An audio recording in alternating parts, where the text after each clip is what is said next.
नमस्कार, मैं विनोद कुमार और आप देख रहे हैं आरएन न्यूज। अभी हमारी मौजूदगी जो है वो कुशीनगर के मुंडेरा में है और हमारे साथ एक व्यक्ति दिख रहे हैं जो बादशाह प्रेमी के नाम से पूरे कुशीनगर के साथ साथ उत्तर प्रदेश में फेमस है। और ये अभी पहुंचे हुए हैं पर्वत बेदा आयुर्वेद के का जहां प्राथमिक उपचार हो रहा है यहाँ पर। और हम इनसे जानेंगे, चूंकि ये किसी परिचय के मोहताज नहीं है, ये अपने आप में शेर व शायरी की दुनिया में एक अलग पहचान बनाए हुए हैं और अलग पहचान से जाने जाते हैं। चूंकि इनका जो शेर व शायरी होता है वो भोजपुरी में होता है और बहुत अपनी देसी अंदाज में होता है। तो हम इनसे जानेंगे कि यहाँ पर्वत वेदा में यह क्या करने आए हैं, इनका आने का कारण क्या है। तो स्वागत है आपका। बहुत धन्यवाद। दरअसल क्या है कि मरीज जो है प्यासा कुएं के पास जाता है, ये पुरानी कहावत है। तो किसी भी प्रकार का अगर बीमारी हुआ, किसी को कोई बीमारी है, तो एक दूसरे से जान करके सुन करके लोग पूछते भैया ये बीमारी हमको है, तो अगला बताया कि यार यहाँ नहीं है, वहाँ जाओ तो वो ठीक होगा। जैसे आपको गठिया है कि चाहे ये सर्वाइकल कोई प्रॉब्लम अगर है, तो आप ज्यादा आजकल देखा जाता है देहातों में गैस्ट्रिक से चाहे इससे ज्यादा लोग परेशान हैं।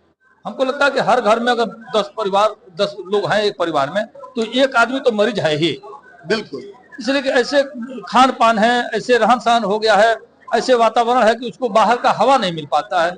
अच्छा, हमारी अपनी एक समस्या यह है कि हम महीने में 29 दिन तो लगातार ट्रैवलिंग करते ही हैं, कहीं ना कहीं, और 100, 200, 300, 400 किलोमीटर के रेंज में अगर गाड़ी से ही अगर जाना हो तो वो बहुत कठिन काम होता है। तो हमारे कमर से लेकर यहाँ तक समझिए ये दर्द से वो आज भी मतलब है ये, तो बहुत परेशान थे। और हमको लगता है कि कई हजारों का दवा हम करा चुके, हमको कहीं से रिस्पांस बढ़िया नहीं मिला। यहाँ ये आपको बता दूं, ये सेंटर अभी तो यहाँ आ गया है, लेकिन इसकी शाखाएं छपरा में है, पटना है, गया है। तो छपरा से पहली बार आपको बता दूं दवा हम लिए थे। अच्छा, अब जब पता चला कि ये सेंटर यहाँ आपको अपने कुशीनगर में आ गया है, पर्वत वेदा जो आप देख रहे हैं नेचुरोपैथी सेंटर, तो यहाँ हमारे यहाँ से कई सारे मरीज, अभी 6-7 लोग आए थे दवा लेके गए, हमारे गांव के लोग। अच्छा, तो इससे धीरे धीरे इसका 50% और भी होगा। मुझे लगता है कि हजारों लाखों लोग यहाँ से बिल्कुल ठीक होंगे। एक तो आयुर्वेद की दवाएं सबसे बात यह है कि महंगी उतनी नहीं होती है जितने की एलोपैथी दवाएं हैं। एलोपैथिक होती है और एलोपैथिक दवाओं से महंगी दवा भी नहीं है। दूसरी सबसे बड़ी विशेषता, अगर महंगी भी हो तो ये किसी रोग को जड़ से समाप्त करने की क्षमता है आयुर्वेद। यहाँ पे मैं एक क्वेश्चन करूंगा, चूंकि हमारा इतिहास जो है वो आयुर्वेद से है। बिल्कुल, चूंकि जब हमारी संस्कृति की शुरुआत हुई, जब मानव जीवन की उत्पत्ति हुई, उस समय हमारे वहाँ आयुर्वेद ही था। बिल्कुल। अगर मुख्य रूप से देखा जाए तो हजारों साल बाद जो है अंग्रेजी दवाइयों का, एलोपैथ दवाओं का प्रयोग हुआ, आविष्कार हुआ, जो आम जनता लोग यूज करती है। ये कहा जाए कि जब से अंग्रेजी हुकूमत जब से आई, तब से ज्यादा अंग्रेजी दवाओं का प्रचलन भी बढ़ा है। मैं आपको बता दूं, नहीं तो उसके पहले हमारे पिताजी थे या और भी हमारे पुरखे जो लोग थे, तो वो लोग आयुर्वेदिक दवाओं पर ही ज्यादा विश्वास करते हैं। हमारे बच्चे आपसे बता दें कि जो भी बड़े हुए, तो अंग्रेजी बहुत सारी आयुर्वेद की दवाओं का नाम भी मुझे याद है जो हम ला के देते थे। जैसे खांसी हो गई, सर्दी हुआ, बुखार हुआ, तो आयुर्वेद की दवाएं जो है बच्चों को देने में कहीं उसका कोई साइड इफेक्ट नहीं होता, नहीं ये नहीं कि कोई उसमें नुकसान कर दिया, इसको ज्यादा डोज अगर दे दिया गया तो ओवर डोज हो गया, ऐसा कुछ भी नहीं है। और जबकि अंग्रेजी दवाओं में ऐसा है। बिल्कुल, आपने बहुत अच्छी बात कही। दोस्तों, यहाँ समझने वाली बात है, आयुर्वेद और एलोपैथ में अंतर क्या है।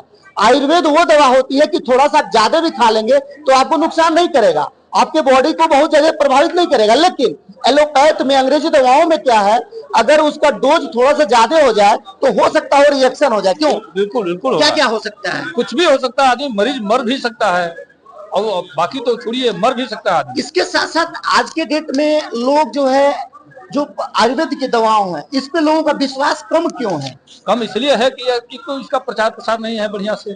दूसरी बात यह है कि इसके जैसे अभी ये पर्वत वेदा सेंटर जो यहाँ खुला हुआ है, इस तरह का भी पूर्वांचल में हमको लगता है कि कहीं नहीं है। आपने देखा है क्या? पूर्वांचल में नहीं है।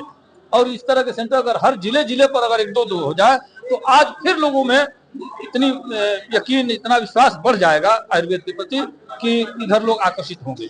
अगर एक छोटी सी बात में अगर मैं कहूँ तो जैसे अंग्रेजों ने इंग्लिश को भारत में छोड़ गए, उसी तरह से हम अपनी संस्कृति को छोड़ के यानी कि अंग्रेजी दवाओं की तरफ भागते चले गए। और हमारी जो संस्कृति थी, जो हमारा प्राचीन इतिहास था, जो हमारा प्राचीन इतिहास में दवाओं का माध्यम हुआ करता था, उसको हम लोग काफी दूर तक धकेल दिए। ये मामला ये है कि अंग्रेजी दवाओं का आपको बता दूं, आप 20 किलोमीटर अगर कहीं जाते हैं, सफर करते हैं, तो आपको 20-25 मेडिकल स्टोर जरूर मिल जाएंगे, 20-25 मेडिकल स्टोर मिलेंगे, जबकि आयुर्वेद के इतने नहीं है। पहली बात, प्रचार प्रसार इसका कम है। हालांकि इसको विश्व स्वास्थ्य संगठन ने भी संस्तुति दी है, इसको आयुर्वेद को मान्यता मिला है विश्व स्वास्थ्य संगठन से, और दुनिया के तमाम देशों में आयुर्वेद की प्रचलन हमारे यहाँ से ज्यादा है। अमेरिका से लेकर तमाम देशों में आयुर्वेद के लिए ज्यादा लोग उत्सुक हैं। हमारे देश में यह है मामला कि थोड़ा सा भी हुआ, यार जाओ पैरास्टामॉल ले लो, जाओ तो कम्बी फलाम ले लो, टेट्रासाइक्लिन दे देना भैया, थोड़ा बेटनेसाल देना। तो ये दवाएं आम हो गई हैं कि हर आदमी के जवान पे है, यार सर दर्द कर रहा है, बुखार हुआ है, ये पैरास्टामॉल ले लो, खा लो जल्दी। वो आयुर्वेद लेने के लिए जाएगा नहीं, जाएगा तो आयुर्वेदिक दवाएं जल्दी मिलेगी नहीं।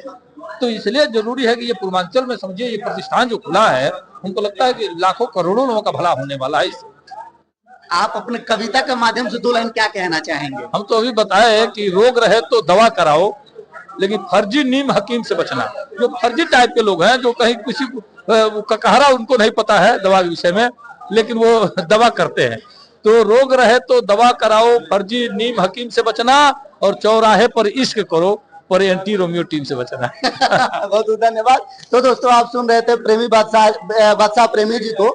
तो यहाँ पे मतलब यह है कि हमारा जो जड़ है, हमारा जो मूल व्यवस्था है, जो हमारी इतिहास है, हम उसको छोड़ के और जल्दी जल्दी जो चीज प्रभावित करती है बॉडी को, जो जल्दी से ऑब्जर्व करता है, यानी कि अंग्रेजी दवाओं की तरफ हम भागना चालू कर दिए हैं।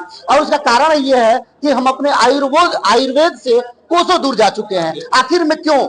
सरकार हमारी जो इतिहास में जो दर्ज चीजें हैं, जो आयुर्वेद दर्ज है, तमाम चीजें हैं, तो उसमें सरकार काम क्यों नहीं करती है? अगर सरकार काम करती है तो तमाम प्राइवेट सेक्टर के जो एलोपैथ की दवाएं हैं, उसमें प्रचार प्रसार होता है, सरकार को ज्यादा मात्रा में टैक्स मिलता है, जिसका कारण है कि एलोपैथ पे ज्यादा सरकार ध्यान देती है और आयुर्वेद पे कम ध्यान देती है, मुझे जो समझ में आता है। लेकिन हमारी जो जड़ें हैं, उसके तरफ कुछ वैद्य लोग जो हैं लगातार प्रयास कर रहे हैं और उसमें अपना आगे प्रयोग कर रहे हैं, जिसका नतीजा है कि अब कुशीनगर क्षेत्र में आए दिन धीरे धीरे यह देखने को मिल रहा है कि लोगों का रुझान जो है वो आयुर्वेद की तरफ बढ़ रहा है। तो आपको वीडियो कैसा लगा कमेंट बॉक्स में जरूर बताइएगा। धन्यवाद, नमस्कार।